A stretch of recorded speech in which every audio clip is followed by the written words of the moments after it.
Shine tech మీ ఇంటిని మరింత అందంగా మార్చాలనుకుంటున్నారా? స్పెషల్ అట్రాక్షన్ తో పాటు లివింగ్ కి perfect solution. UPVC windows and doors, Bontada group.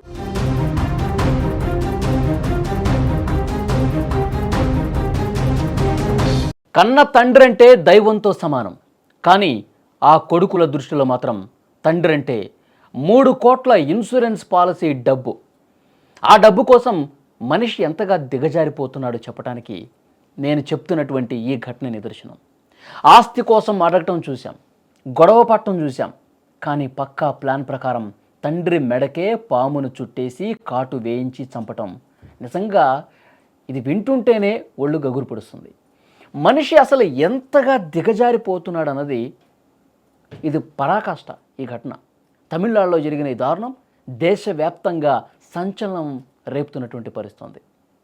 అసలు విషయంలోకి వెళ్తే తిరువళ్ళూరు జిల్లా పోతత్తూరుపేటలో గణేశన్ అనే వ్యక్తి ప్రభుత్వ పాఠశాలలో ల్యాబ్ అసిస్టెంట్గా పనిచేస్తున్నాడు. అక్టోబర్ 22న ఆయన ఇంట్లో నిద్రిస్తున్నటువంటి సమయంలో పాము కాటుకు గురై చనిపోయారని అందరూ భావించారు. కన్నీరు మున్నీరైన కొడుకులను చూసి జనం అయ్యో పాపం అని చెప్పి, తండ్రి పోయాడో ఆ కొడుకులు ఎంత బాధలో ఉన్నారని చెప్పి అందరూ కూడా జాలిపడ్డారు. పోలీసులు కూడా ఇది సాధారణ మరణమే అని కేసు మూసేశారు. కానీ అసలు నిజం బయటపడటానికి ఎంతో సమయం పట్టలేదు. ఆ కొడుకులు ఎంత దారుణమైనటువంటి ఆలోచన చేసి తండ్రిని పాము కాటు వేయించి మరీ చంపారంటే ఎంత దుర్మార్గులు అన్నది అర్థమవుతుంది. గణేశన్ పేరు మీద ఏకంగా 3 కోట్ల రూపాయల విలువైన బీమా పాలసీలు ఉన్నాయండి. ఆయన చనిపోయిన కొన్ని రోజులకే కొడుకులు మోహన్ రాజా, హరిహరన్ ఆ డబ్బు కోసం కంపెనీ దగ్గరికి వెళ్ళారు. అయితే అంత పెద్ద మొత్తం ఇచ్చే ముందు ఎంక్వైరీ చేస్తారు కదా ఎవరైనా సరే. బీమా డబ్బులు ఇవ్వాలి అంటే అతను ఏ విధంగా చనిపోయాడు, దానికి కారణం ఏంటి, చనిపోవటానికి వేరే కోణాల్లో ఏమైనా వాళ్ళు ఇన్వెస్టిగేట్ చేస్తారు డెఫినెట్గా. ఎందుకంటే కోట్ల రూపాయలతో ముడిపడి ఉన్నటువంటి బీమా డబ్బులు కాబట్టి.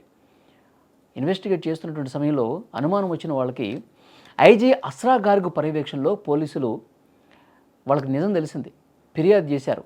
తవ్విన కొద్దీ నిజాలు అనేవి బయటకు వస్తూ ఉన్నాయి.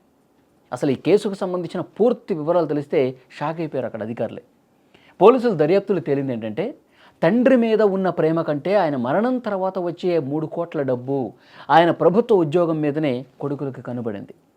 ఎవ్వరికీ అనుమానం రాకుండా ఉండాలని వాళ్ళు ఒక పాము పట్టే వ్యక్తి దగ్గర విషపూరితమైనటువంటి పామును కొనుగోలు చేశారండి. పాములు పట్టే వాళ్ళ దగ్గరికి వెళ్ళారు. వాళ్ళు వెళ్ళి ఒక విషపూరితమైనటువంటి పాము ఇట్లా కాటేస్తే చచ్చిపోవాలి, అలాంటి పాము ఇవ్వండి అని చెప్పి అతని దగ్గర నుంచి తీసుకున్నారు. అక్టోబర్ 21న రాత్రి తండ్రి గాఢ నిద్రలో ఉన్నటువంటి సమయంలో కొడుకులిద్దరూ తమ స్నేహితులతో కలిసి ఆ పాముని తండ్రి మెడపై వదిలారండి. అది కరిచేలా చేశారు. ఆయన స్పాట్, ప్రాణాలు పోయాయి. వాళ్ళు పాముని ఇట్లా వదిలిన తర్వాత ఎప్పుడు కాటేస్తుందా కాటేయకుండా పక్కకి వెళ్తుంటే మళ్ళీ తీసుకొచ్చి మెడ దగ్గర వదలటం, ఇలా చేశారు. ఎట్టకేలకు వాళ్ళు అనుకున్నది జరిగింది, కాటేసింది. అదేదో సహజంగా జరిగిన ప్రమాదంలా మొత్తం కథలేశారు. ఆయన పాము కాటుతో స్పాట్లో చనిపోయాడు. అప్పుడు వీళ్ళ కథ స్టార్ట్ చేశారు. చూసారా, డబ్బు మీద ఆశతో కన్న తండ్రిని కాటేయించిన ఆ కొడుకుల కిరాతకాన్ని విని పోలీసులు కూడా షాక్ అయిపోయారు. విచారణలో నిందితులు తమ నేరాన్ని అంగీకరించారు. పోలీసులు తమ స్టైల్లో ఎంక్వైరీ చేశారు. మొత్తం చేస్తే వాళ్ళు భయపడిపోయి చేసిన తప్పును ఒప్పుకొని అక్కడికి పాములు పట్టేవాడి దగ్గరికి ఏ విధంగా వెళ్ళాము, వాడు ఏ విధమైనటువంటి పాము ఇచ్చాడు, స్నేహితులతో ఏం మాట్లాడుకున్నాము, మొత్తం ఆ రాత్రిలో ఏం జరిగింది మొత్తం కూడా పూసగూర్చినట్టు చెప్పేశారు. గణేశన్ కొడుకులు మోహన్ రాజు, హరిహరన్తో పాటు వాళ్ళకి సహకరించిన స్నేహితులు ఎవరైతే ఉన్నారో బాలాజీ, ప్రశాంత్, నవీన్ కుమార్, దినకరన్, వీళ్ళందరినీ కూడా పోలీసులు అరెస్ట్ చేశారు. ఎంత దారుణం చూడండి. ఏ చేతులతో అయితే తండ్రి గోరుముద్దలు తినిపించి ప్రయోజకులను చేశాడో అదే చేతులతో ఆ తండ్రి ప్రాణాలు తీయటానికి కూడా వెనకాళ్ళ వీడు. పామును కొన్నారు ప్రాణాలు తీయటానికి. వీళ్ళు అసలు మనుషులేనా? మనిషి రూపంలో ఉన్నటువంటి మృగాలు. డబ్బు కోసం వీళ్ళు మనసును చంపుకొని కన్నవాడిని కాటికి పంపినటువంటి ఘటన నిజంగా ఈ సమాజానికి కూడా హెచ్చరిక లాంటిదండి. నిందితులకు కఠిన శిక్ష పడితేనే ఇలాంటి వాళ్ళ నేరాలకు చెక్ పెట్టే పరిస్థితి ఉంటుంది. ఎంత దుర్మార్గం చూడండి. కన్న తండ్రిని ఇంత దారుణంగా చంపేస్తారా డబ్బు కోసం? అంటే 3 కోట్ల రూపాయలు వస్తే హ్యాపీగా మనం పంచుకోవచ్చు, మనం హ్యాపీగా అంటే చిన్నప్పటి నుంచి నిన్ను పెంచి, నిన్ను చదివించి, నిన్ను పెద్దోడిని చేసి అసలు ఆ ప్రేమంతా ఏమైపోతుంది? కన్న వాళ్ళ పట్ల కనీసం ప్రేమ లేకుండా డబ్బు మీద వ్యామోహం మోస్తూ ఈ విధంగా తయారయ్యారు పిల్లలు. ఎంత బాధ కలుగుతుంది చూడండి. వాళ్ళు యాక్టింగ్ చేసేసారు. తండ్రి పాము కడతో చనిపోయాడని చెప్పి ఇరుగు పొరుగు వాళ్ళందరూ కూడా వాళ్ళు నిజంగా ఏడుస్తున్నారేమో, కన్న తండ్రి పట్ల వాళ్ళకి ఎంత ప్రేమ ఉందో అని చెప్పి వాళ్ళందరూ కూడా భ్రమపడ్డారు. ఇప్పుడు వాస్తవ వెలుగులోకి వస్తే ముక్కు మీద వేలేసుకుంటున్నారు. ఇలాంటి దుర్మార్గుల వీళ్ళు కన్న తండ్రిని ఇంత దుర్మార్గంగా పాముతో కాటు వేయించి మరీ చంపేశారా? వీళ్ళు అసలు మనుషులైనా? వీళ్ళని అసలు జైల్లో పెట్టి కొన్ని సంవత్సరాలు ఉంచాలి, అప్పుడు కానీ వీళ్ళకి బుద్ధి రాదు. ఇలాంటి నేరాలు చేసే వాళ్ళందరినీ ఇంకా కఠినంగా శిక్షించాలని చెప్పి అక్కడున్న స్థానికులు కూడా డిమాండ్ చేస్తూ ఉన్నారు.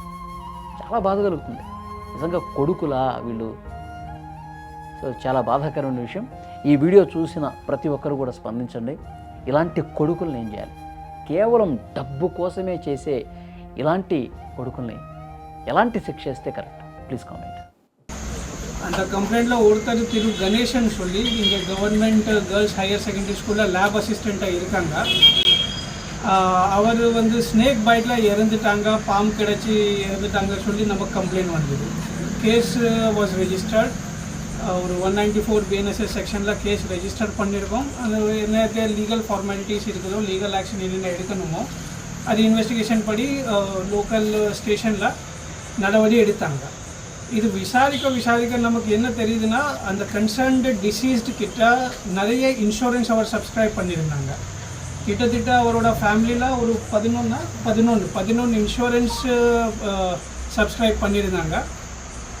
அதில் 4 இன்சூரன்ஸ் இவரோட பேரில் இருந்தது.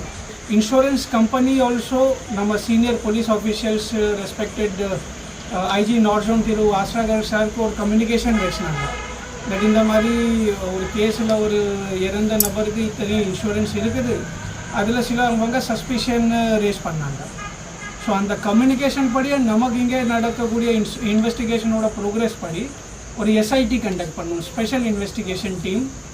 And the SID was led by DSP Tirumati Jayashree, Inspector Padirvet Tirumati Kasturi and Inspector Tangadurai of Korattur.